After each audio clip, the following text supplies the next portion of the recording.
Ladies and gentlemen, welcome to Full House Games. I'm Caleb House, and joining me today is Ben Clinic and Nathaniel Wells, and you are watching JJ Lestrange playing Jeskai Control, that's a bit of a mouthful, against Eddie playing Green-Red Monsters.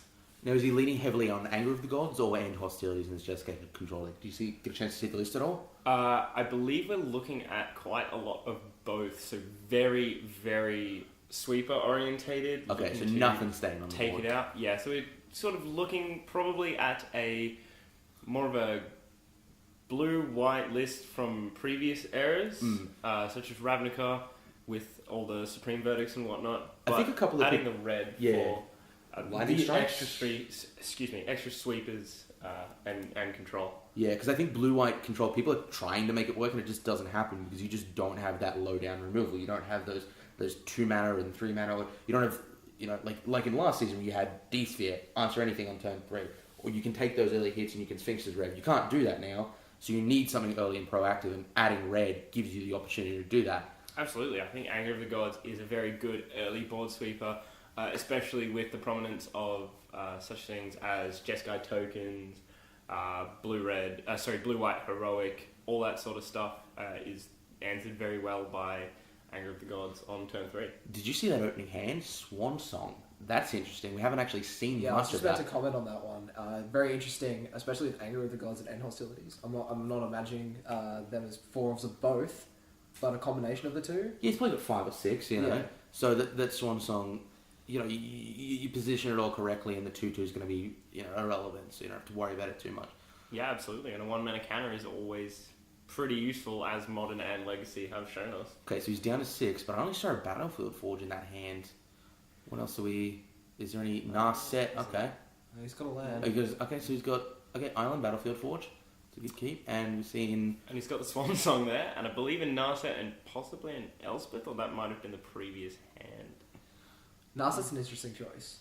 You get... if he's leaning on more of a... less of a board sweeper role to start off with and more of 1-for-1 or more of a burn strategy, then Narset's pretty good main board, whereas you probably want to be sideboarding it out as you deal with... I feel like turn 2 Caryatid on the play is just unbeatable, especially in red-green monsters. And that's a pretty spicy rip because Eddie Xenagos. has just pulled a Xenagos there. Has he got the untapped mana for it? Yeah, he's got quite a few. At least I can see red. There we go. Wooden foothills there. And this is gonna be... That's gonna hurt so much. Oh, he's got the negate in hand. Oh, he's got the negate? He's got negate, and Swan Song is specifically enchantments and whatnot. Yeah, I think it's instant it. sorceries and enchantments, I believe. Yeah. But yeah, I would be very, very surprised to not see JJ snap off this negate as quickly as possible. Yeah. Yeah, and I mean, depending on what else Eddie has in his hand, he could maybe play a Pelucranos or some other big threat. I believe there's some Ash Cloud Phoenix in his list, but I can't really see any in his hand there. I'm a huge fan of that card at the moment. I think it's so well positioned. Yeah, he is going for the Just gonna go Xenagos. straight Yeah. for the Xenagos. Which I think you have Which, to... is going to buy that negate. And JJ's got to be happy about that, because negate doesn't really have many targets. There's the End against red green. Hostilities, but Yeah, no but there's second no- land. No third land. Yeah. No third land, sorry, you're right. Okay, And there's we the can... Pelucranos. Yeah. Eddie's drawing pretty well here. Oh, there's the land! There's the second land. JJ playing that one pretty quickly. Scrolling to the bottom, obviously a non-land in this case. Eddie, though, Eddie's- is ripping it. Yeah, Eddie's pretty flush with land at the moment, so perhaps... But he has a Kratos Caller in his hands, and he's Pelucranos. He's on a... Kratos Caller's pretty good if you've got a lot of land. Okay, let's put it this way. If JJ can answer the Pelucranos, his probably only out is End Hostilities, correct? Okay. Yep. Before he played the Ashcliffe Phoenix, his only out was End Hostilities. Now he's just dead. Yep. But still, I mean- he would have taken 15 before he could have even cast it. And he's just going to pack it in here. Yeah. Maybe Not hitting a fourth land is pretty brutal. there's no... Look, I think Pearl everyone's Lake a fan. Agents in the sideboard, that's pretty nice.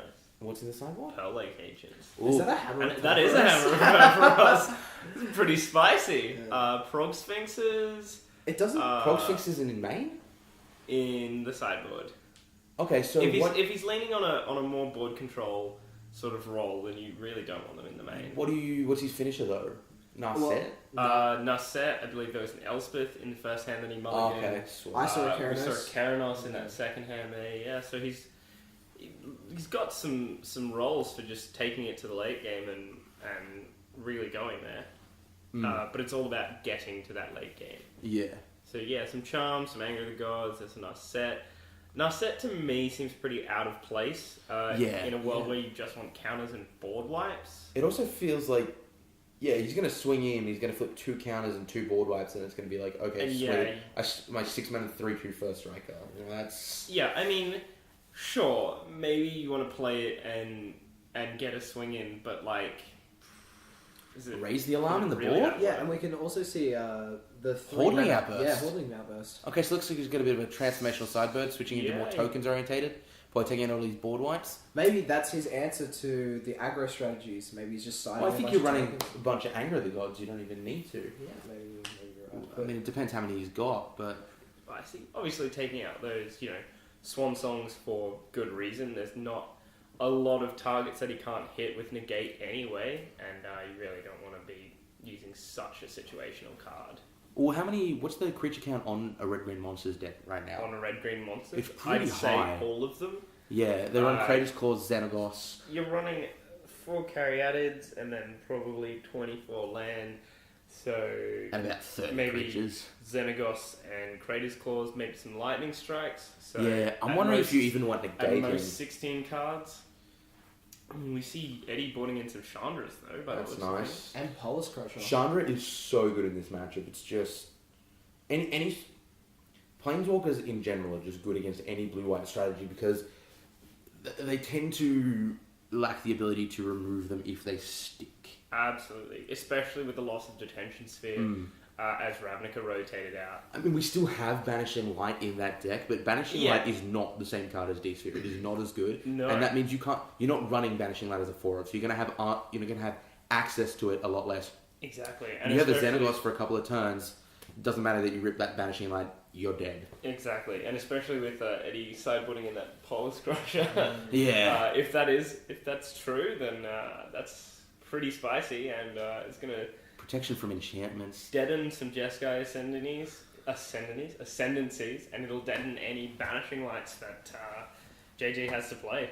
What is Polis Crusher? It's protection from enchantments. Protection from enchantments, monstrous. I believe you might give it trample, and every time it swings in, you can destroy an enchantment. And every time it swings in, wow. Oh, sorry, deals damage. Yeah. But it natively has trample, I believe. So Yeah. it'd be pretty spicy if that was the case. Protection from enchantments is pretty relevant too. Like there's a couple of removal spells with Suspension Field and both. We see it did keep in those negates, but Suspension Field and the new Oblivion Ring, Banishing Light, and Swinging Past Corsair is probably pretty relevant Absolutely. as well. It is a 4-drop, so Eddie's probably going to be getting it down on the turn that anyone else would be dropping a Corsair. But on top of that, you're also looking at it'll kill that Corsair, and also Turn 1 Elvish Mystic here. deals. He has a turn 2 Rebel Master. Okay. That's a spicy meatball. If you can rip that, yeah, he's got the red. Yeah. But back to Polis Crusher. Yeah. It also deals with whip strategies, which are quite Oh, of prevalent course at it the does. moment. That's really... I like that. How many did he bring in? Just 1 or 2? Nathaniel's the only one who seems to have caught a glimpse of it, but I don't know how many he brought in, even if he brought them in at all. Yeah. I'm assuming he did. Banishing Light's just too good of a removal spell for him not to play it. And you got to figure any blue-white deck is going to be leaning heavily on that because it's... If you look up the curve, it's the kind of first point that they can actually interact with creatures. it even deals with Can't Singing Bell Striker, and it deals pretty well with Blue White Heroic. Oh, yeah, it would. Yeah. Spicy. Ooh, turn two Rabble Rabble. Master. You gotta feel good if you're Eddie here. Turn 2 Rabble Master is pretty much JJ's answer here. Turn two Rabble. Has to be Anger of the Gods. Wait, does he? Oh, Does if he doesn't land? have That's it. not a second land. Oh, yeah. And that mana confluence is looking terrible on JJ's side. Yeah, I mean, he's got the color, but Yeah. life is a very rare commodity very quickly. There's no And Sphinx's Rev. Especially without, no Sphinx's Revs, No Azurius charms, so this Goblin Rebel Master is swinging for 6, effectively. And that Elvish Mystic not attacking really hurts because you know Pelucan Ross or Polis Crusher or something big is coming down. Yeah. Xenagos. Oh, here we go. Xenagos, Even wow. better. If it ticks up. Is he Oh. negate? Okay. Yeah. I Soul think- negate, and you pretty much have to rip a land here. Still a Rabble Master. It's Anger of the Or we Gods get or on. bust. There Oh, it There is. we go. there it That's is. pretty good. Yes. Wait, we've got a game going.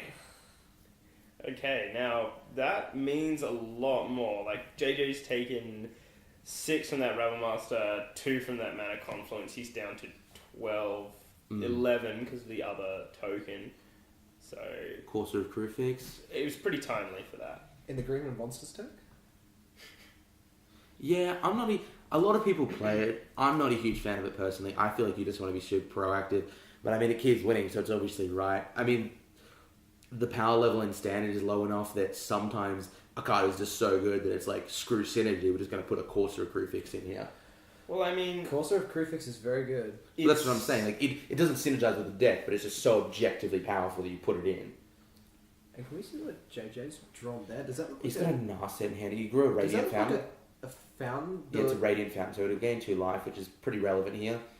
No, Oh, it's no, not it's a a- Radiant Fountain. It's the one you sack and you gain 7 life. That's his life gain. That's his life game? That's phenomenal. What do you gain when you stack it, or is it literally an I enchantment that think gains you? it gains you just 7 life. I couldn't even tell you what that card's called. There's, It's from I Theros. believe it's Font of Fortunes or Font of something. Yeah, it's a font. Yeah. The font cycle, I think there was a bunch of them in Theros Limited. Yeah. They were all pretty good. Yeah, what- Except the white one, which is the only one that seems to be seeing constructed play, funnily enough. You okay, know, so swinging for maybe 2. you need it for your extra whatever. Okay, so what's he got in hand? Cariated, and with Lightning Strike on top. He's flicking his hand around too much. I think they caught a glimpse of a Kratos course, which is going to be pretty brutal. He had a Kratos Course on Yeah. top from last turn, and a Lightning Strike on top, so We're seeing a Narset in the hand of JJ again.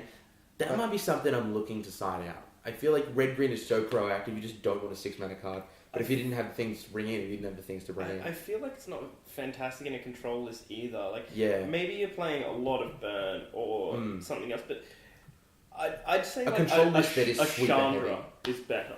Especially certainly. running the red, because Of you're course. going to be dealing with those Rabble Master tokens that can 1-for-1 trade. Yeah.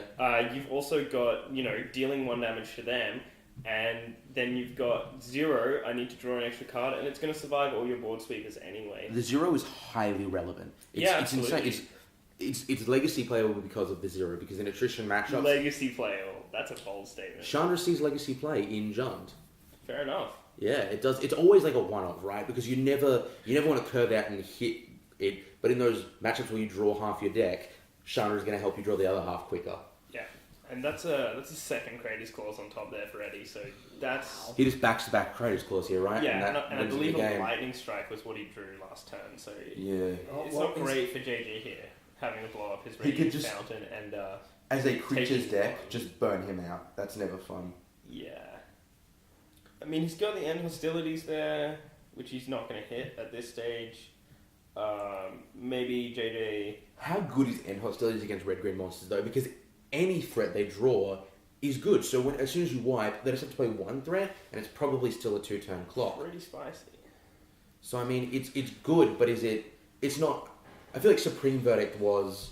If you Verdict on 4, you're really stabilizing right now. Oh, You're yeah. really doing Yeah. well. Whereas Yeah. end hostilities always seems like... I kind of got a 2-for-1 on turn 5 and had to take 7 life to do so, you know? Yeah, absolutely. I mean, board sweepers are becoming clunky and slower, and also counterable now, which is way better. Well, Supreme Verdict is probably one of the best board wipes ever. It's definitely the best that's ever been in Standard, right? Yeah. No, it's just phenomenal. With Yeah. 2 blue and a white, 2 uncounter... Oh, and sorry, 1 extra colorless mana that no one cares about. Board wipe for free, basically. Yeah. I think the only better board wipe, or argument for a better board wipe, would probably be something like Toxic Deluge, which never saw Standard play, because obviously it's a Commander card. commander card. By but the way, back to the game. back to the game, I which... think, it's making the right play here of just Kratos Clause, there's another Kratos Clause on top, JJ is tapped out, you just have to slam those Yeah, things just smash back it. to back. He can't counter it. He has to rip a counter here. I don't know what life JJ's at, but I can't imagine it's much. There's a Sark in there too, so it Yeah. seems like he's put a lot of threats in, but not really that much control. Like, Yeah. Jeskai Charm's not really what you want in terms of control. The +1/+1 is just completely irrelevant. Yeah, Yeah, he's just good. Yeah. pretty. I see Give him up. that frustration there, which is fair enough. I mean, that first game was quite a bad one. Eddie extends the hand. Good to see. Didn't even see the extra Clater's clause. Didn't want to see it. Yeah, That's absolutely. just where it goes sometimes. That absolutely is how Magic gets played sometimes, and congratulations to Eddie, who'll be moving on at 1-0, and we'll be looking at Abe versus David in the next matchup. This is Full House Games. Stay tuned for Magic and more.